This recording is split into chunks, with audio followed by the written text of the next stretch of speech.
All my dears, మరి ప్రతి ఒక్కరికి ఈరోజు మంజింపులి ఒక విషయాన్ని వివరిస్తుంది. అది చాలా ఇంపార్టెంట్ అండి. జీవితంలో తెలుసుకోవాల్సిన విషయాలన్నీ కూడా మరి తెలియజేస్తాను. అలాగా నేనే కాదు, అందరికీ చాలామందికి కొన్ని తెలుసు, కొన్ని తెలియదు. ఈ భూమి మీద తెలిసిన వ్యక్తి, అన్నీ తెలిసిన వ్యక్తి లేడు, ఏమీ తెలియని వ్యక్తి కూడా లేడు. ఒక్కొక్కరికి ఒక టాలెంట్ ఉంటుంది. ఓకే, ఒక లాజిక్ చెప్తానండి, ప్రతి ఒక్కరు నోట్ చేసుకోండి.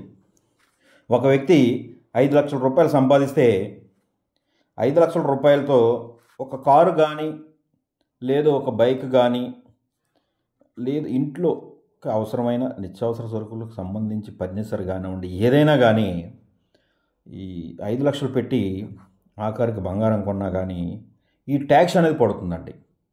ఈ ట్యాక్స్ ఎలా పడుతుందో చూడండి.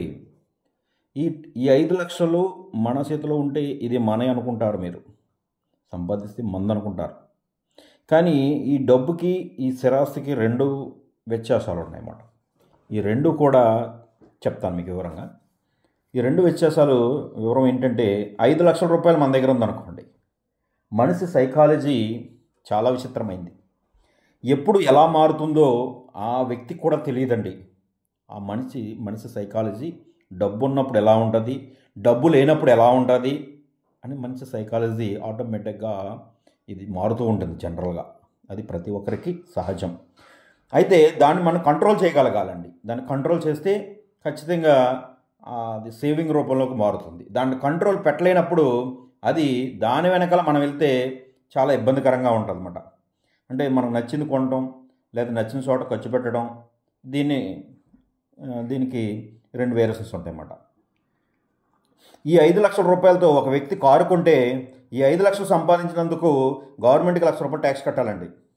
ఇంకా 4 లక్షలు మాత్రమే ఇతను ఉంది, చూసారా?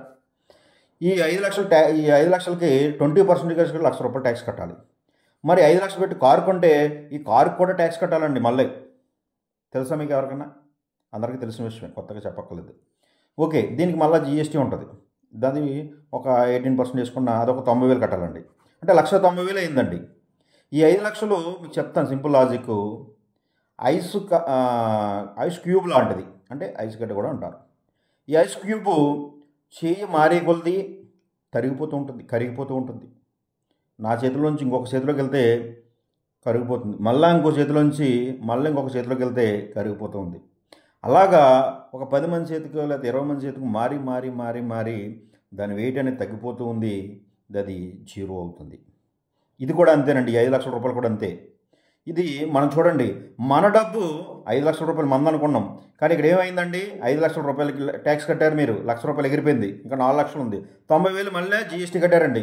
చూడండి, ఇక్కడో ట్యాక్స్, మనం సంపాదించేందుకు ట్యాక్స్, మనం కొన్నందుకు ట్యాక్స్. మళ్ళీ దీన్ని గిఫ్ట్ కింద రాస్తే, మన పేరెంట్స్ కానీ ఎవరికైనా గిఫ్ట్ కింద రాస్తే మళ్ళీ ట్యాక్స్ ఉంటుందండి. చూసారా? గిఫ్ట్ ట్యాక్స్ ఉంటుంది మళ్ళా. దీన్ని అమ్మి బ్యాంకులో వేస్తే, మళ్ళీ డిపాజిట్ చేస్తే ఒక బ్యాంక్ ఒకలా ఉంటుంది. ఒక బ్యాంక్ 2 లక్షలు దాటితే మళ్ళీ డిపాజిట్ ఎక్కువ చేస్తే దాని ట్యాక్స్ అండి మళ్ళా. అంటే ఎక్కువ డిపాజిట్ చేస్తే ఆ రోజు దానికి మళ్ళీ 3,000 4,000 కట్ అయిపోద్ది. అది తెలుసా? మళ్ళీ మన డబ్బు మనం తీస్తే ట్యాక్స్ అండి మళ్ళా.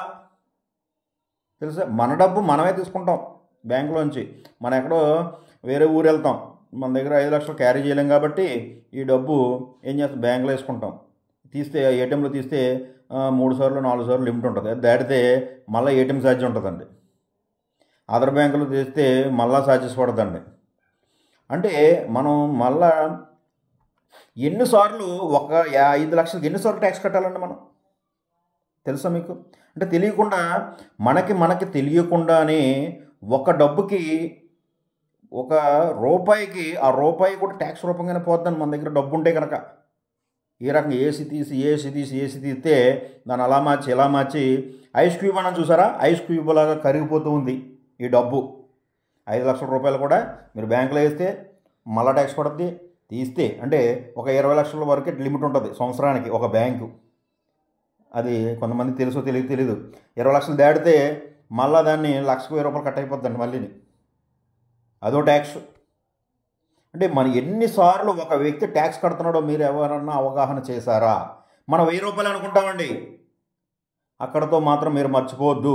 ప్రతి 100 సార్లు అయితే ఆ ₹1,00,000 మనం ట్యాక్స్ కట్టామండి.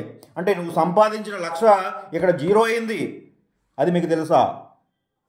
ఈ ₹1,00,000 నువ్వు సంపాదించావు అనుకుంటావు, కానీ ఇది 10 సార్లు మార్చేటప్పటికి ఇది తరుగుపోతూ ఉందండి.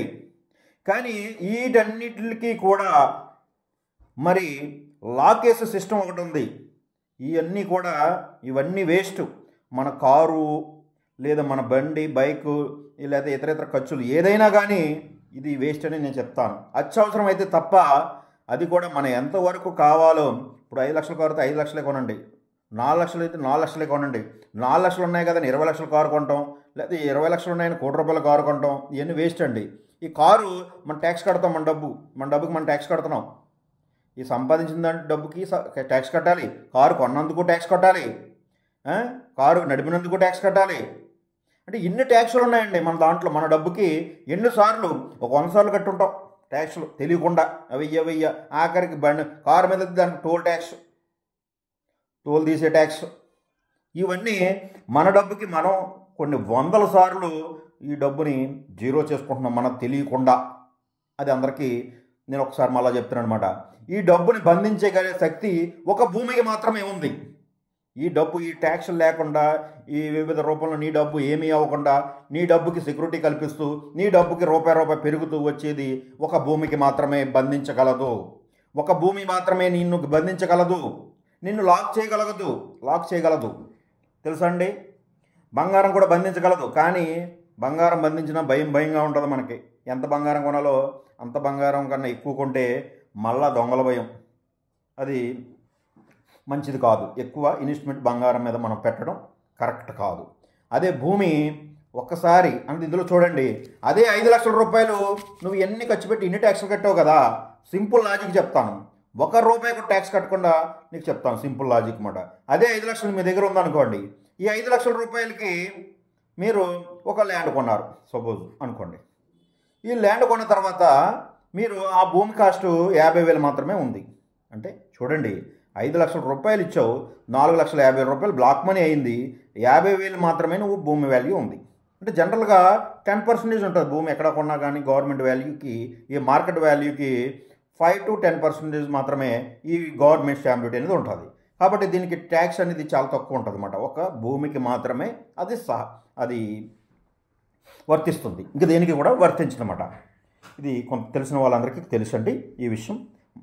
ఈ ₹50,000 ట్యాక్స్ మనం కట్టక్కలా జనరల్గా. ఎందుకంటే ప్రతి సంవత్సరం ప్రతి వ్యక్తికి ఇన్కమ్ ట్యాక్స్ ₹5,00,000 నుంచి ₹7,00,000 వరకు వితౌట్ ట్యాక్స్ అని మొన్న కొత్తగా మోడీ గారు ప్రవేశపెట్టారు. అంటే ₹7,00,000 వరకు నువ్వు ఏం కొన్నా, ఏం ఖర్చు పెట్టినా కానీ ₹7,00,000 వరకు డిడక్షన్ అనేది మనం చేసుకోవచ్చు. ఓకే, మనం 5 నుంచి ₹7,00,000 వరకు ట్యాక్స్ కట్టగల.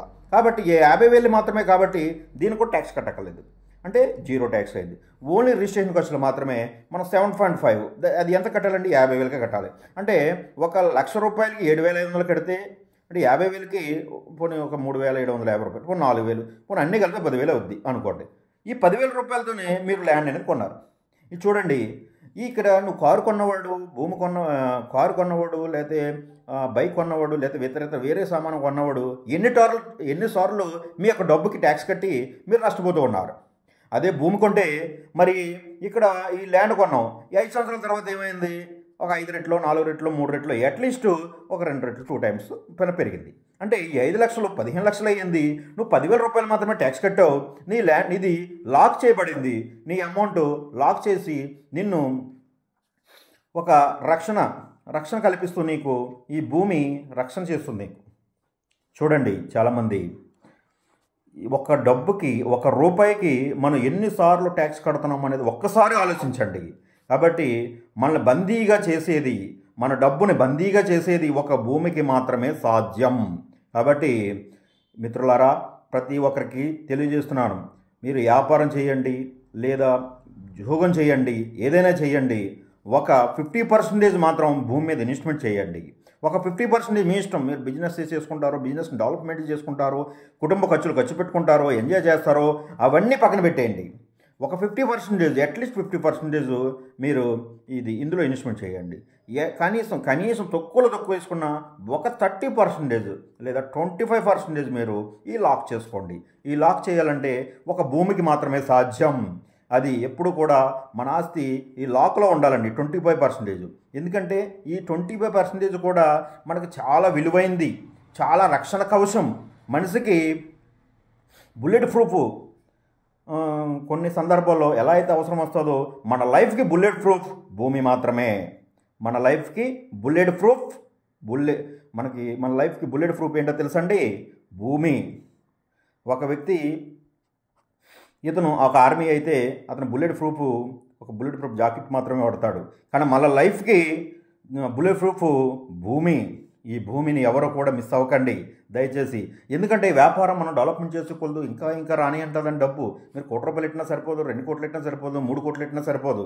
కానీ వ్యాపారం అన్ని అదృష్టాలు కలిసి వస్తాయని ఎప్పుడూ అనుకోకూడదు. ఇందులో లాభాలు ఉంటాయి, నష్టాలు ఉంటాయి, అన్ని సమస్యలు ఎదుర్కోవాల్సి వస్తుంది. ఇందులో లాభం వచ్చిన వారు తక్కువ మంది ఉంటారు, లాస్ వచ్చిన వాళ్ళు ఎక్కువ మంది ఉంటారు. 90% మంది లాస్ వచ్చిన వాళ్ళు ఉన్నారు సమాజంలో. కాబట్టి దీని మీద ఎక్కువ ఇన్వెస్ట్మెంట్ మనం పెట్టడం వల్ల ఈ వ్యాపారం నష్టపోతే మనకు ఆఖరికి జీరో, ఏమీ మిగలదండి, అప్పులు తప్ప. అదే మన ల్యాండ్ అనుకోండి, మనకి ఎటువంటి పరిస్థితుల్లోనైనా సరే మన కష్టకాలం ఉన్నప్పుడు ఈ కష్టం మన గట్టెక్కేది ఒక భూమి మాత్రమే. దయచేసి మిత్రులారా, భూమి మీద ఇన్వెస్ట్మెంట్ చేసి భావి తరాలకు ఒక ముందు చూపుగా వారికి రక్షణ కవచాన్ని కల్పించి ఒక బుల్లెట్ ప్రూఫ్గా మన జీవితానికి బుల్లెట్ ప్రూఫ్ భూమి మాత్రమే. థ్యాంక్ యూ సో మచ్ అండి. ప్రతి ఒక్కరికి పేరున